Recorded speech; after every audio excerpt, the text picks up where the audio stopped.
Aujourd'hui, je vais vous raconter comment le besoin de traiter des chèques dans une banque a permis la naissance de l'informatique moderne. Je suis Yves et je vous souhaite la bienvenue dans un nouvel épisode de la série Almanach qui nous raconte l'histoire des technologies à travers les périodes de l'année. On est en 1950 aux États-Unis. Bill est ingénieur et vient de recevoir son salaire hebdomadaire par chèque. À cette époque, plus de 28 millions de chèques sont émis quotidiennement aux États-Unis. Pour avoir l'argent sur son compte, Bill passe à la banque déposer le chèque et commence le long périple du chèque à traiter. Il va devoir passer deux étapes cruciales, la vérification et la comptabilité. La première étape, la vérification, va trouver la banque qui émet le chèque et ensuite vérifier le montant du chèque. Comme la vérification se fait avec une signature, il faut l'envoyer à la banque qui est utilisée par l'employeur de Bill afin qu'un employé vérifie que la signature correspond bien à celle enregistrée par la banque. La seconde étape, la comptabilité, est simplement l'ajout d'une ligne dans les comptes de la banque qui permet d'ajouter la somme mentionnée sur le chèque sur le compte de Bill. Mais on est en 1950 et tout ce travail se fait manuellement. Les chèques sont regroupés par banque et envoyés en fin de journée à la Réserve fédérale qui redistribuera les chèques le lendemain matin aux différentes banques émettrices pour qu'elles puissent finir les vérifications. Et finalement, calculer combien d'argent doit passer d'une banque à une autre. C'est un processus qui prend du temps. Et avec le nombre de chèques qui augmente de jour en jour, les banques ont de plus en plus de mal à suivre le rythme. Il n'était pas surprenant de devoir déposer un chèque avant 15 heures pour qu'il puisse être traité le lendemain. Et à la Bank of America, c'était même avant 14 heures qu'il faut passer à sa banque. Si l'économie continue d'utiliser toujours plus les chèques, on risque l'étouffement. On risque d'avoir plus de chèques à traiter par jour que le système ne peut gérer. Et forcément, ça serait une catastrophe économique, puisque chaque jour ne permettrait pas de traiter les chèques émis dans la journée. Et notre histoire commence avec la Bank of America en Californie. Je ne vais pas vous faire un historique de cette banque, car c'est clairement pas le sujet de la vidéo, ni mon domaine de compétence, mais j'ai trouvé marrant qu'elle ait été créée par A.P. Giannini à San Francisco en 1904, sous le nom de Bank of Italy. Elle a eu un énorme succès et a été renommée Bank of America dans les années 30. En 1945, c'est la plus grande banque au monde. En 1950, la banque demande au Stanford Research Institute, le SRI, une entreprise américaine créée par la célèbre université, d'étudier la possibilité d'avoir un système automatisé de traitement des chèques de la banque. Le projet prend le nom de Electronic Recording Machine Accounting ou ERMA. Après différentes études, la faisabilité de la chose est acquise et la création d'un prototype peut alors commencer. Le choix d'utiliser un ordinateur construit autour de tubes à vide au lieu de transistors est fait, en raison, entre autres, de la faible disponibilité des transistors en 1950. Ces derniers sont tout nouveaux car ils ont été inventés 3 ans auparavant, en 1947, mais je m'égare. Le prototype est construit et comporte des éléments intéressants. Pour entrer les chèques dans la machine, on va associer un numéro de compte à chaque utilisateur plutôt que d'utiliser son nom et son prénom. C'est beaucoup plus simple pour la machine. Ensuite, pour pouvoir lire les numéros de compte automatiquement, chaque chèque aura un code magnétique associé dans le bas du chèque qui contient le numéro du chèque et le numéro du compte. Et la machine peut alors, à l'aide du lecteur adéquat, lire ces données sur le chèque. C'est pas un petit ordinateur, puisqu'il fait pas loin de 25 tonnes, consomme 50 kW d'énergie et se trouve dans 2 bâtiments du SRI. C'est un monstre avec 8200 tubes, 34 000 diodes et pas loin de 2000 relais. Mais le prototype fonctionne. Bank of America va alors vouloir faire construire des machines pour ERMA de façon plus industrielle et exploitable qu'un énorme prototype.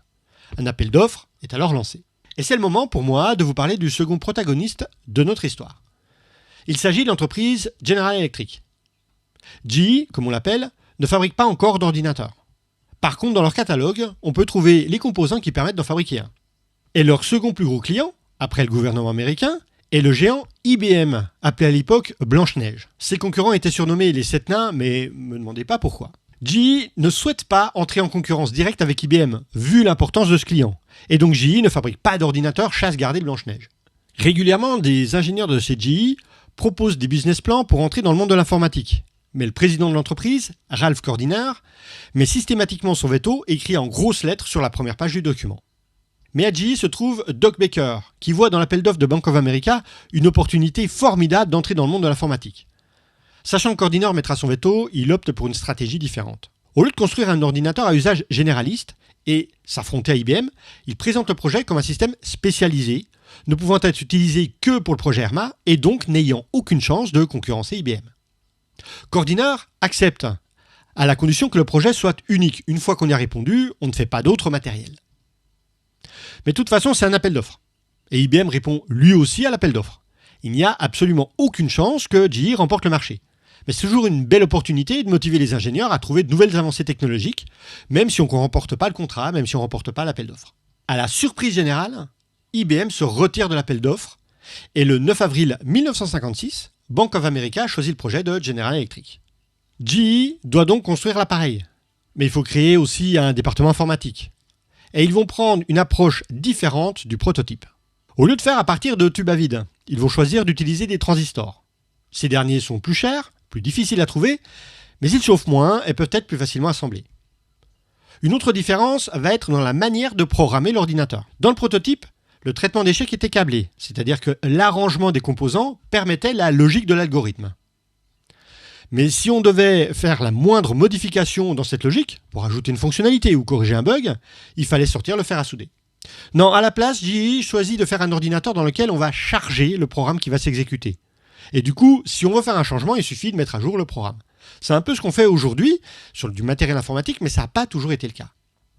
Et pour ça, ils vont aller chercher Joseph Weizenbaum, un Allemand réfugié aux États-Unis pendant la guerre. Il va concevoir une équipe pour faire le programme. Le 28 décembre 1958, quasiment 3 ans après avoir remporté l'appel d'offres, le premier ERMA est installé dans la succursale de San José de la Bank of America. La machine ne pouvait traiter que 100 chèques par jour, mais c'était le tout début. Au mois de mars, la machine est réglée et peut traiter jusqu'à 55 000 chèques par jour. C'est même mieux que l'objectif des 50 000 chèques du cahier des charges. Mais ils sont allés plus loin. En ajoutant du matériel, des imprimantes, des trieuses, le système arrive à gérer 2 millions de transactions par jour, bien au-delà des attentes. Et Bank of America est ravi. C'est encore mieux que ce qu'ils espéraient. GE a livré 32 machines appelées GE 100, General Electric 100. Quand le big boss de GE est invité à l'inauguration du GE 100 pour le programme ERMA, il est furieux après son directeur, Barney Oldfield. Il va jusqu'à le virer de GE. Ce n'est en effet pas du tout le projet pour lequel il a donné son feu vert. L'ordinateur est généraliste. Il a beaucoup trop peur de se fâcher avec IBM. Et il cherche une manière de faire machine arrière et de dissoudre le département qui avait été créé pour le GE 100. Mais devant le torrent de compliments de la part de Bank of America, c'est lui qui va faire machine arrière et demande juste que GE n'entre pas en compétition directe avec IBM. Doug Baker, qui avait monté l'équipe, est mis au placard et remplacé par un autre type du nom de Claire Lesher. Claire va monter une nouvelle équipe et embaucher un ingénieur du nom de Arnold Spielberg, qui d'ailleurs s'avère être le père de Steven Spielberg. Le GE 100 va avoir son nom, changé en GE 210, et Spielberg, enfin le père, pas le fils, commence la conception d'une nouvelle machine à usage mixte, à la fois spécialisée et généraliste, le GE 225. Cette machine sera très importante dans l'histoire de l'informatique. Elle est conçue pour permettre un fonctionnement en temps partagé, en time sharing. C'est-à-dire qu'il peut y avoir plusieurs terminaux de connectés dessus simultanément et plusieurs ingénieurs qui travaillent dessus en même temps. Ce qui est totalement novateur pour l'époque, où les ordinateurs sont plutôt conçus pour traiter les programmes les uns après les autres sous la forme de batch. À l'époque, très peu d'autres machines permettaient d'en faire autant si jamais il y en avait. C'est aussi sur le GE 225 que 2 ingénieurs, John Kemeny et Thomas Kurtz, vont travailler pour créer un petit langage de programmation qu'ils appellent le BASIC. Si on prend en compte la création du BASIC, la présence du time sharing sur cette machine, elle a vraiment ouvert la voie à la micro-informatique qui verra le jour quelques décennies plus tard. En 1962, la production du GE 225 bat son plein et malgré son succès, malgré les autres machines faites par General Electric, cette dernière choisira de revendre sa division informatique à Honeywell en 1970 en plein développement d'un nouveau système d'exploitation appelé Multics. Peut-être que vous avez entendu parler de Multics, car Ken Thompson, qui faisait partie de l'équipe de développement de Multics, s'inspirera de ce qu'il a découvert sur le timesharing et Multics pour créer son système d'exploitation Unix.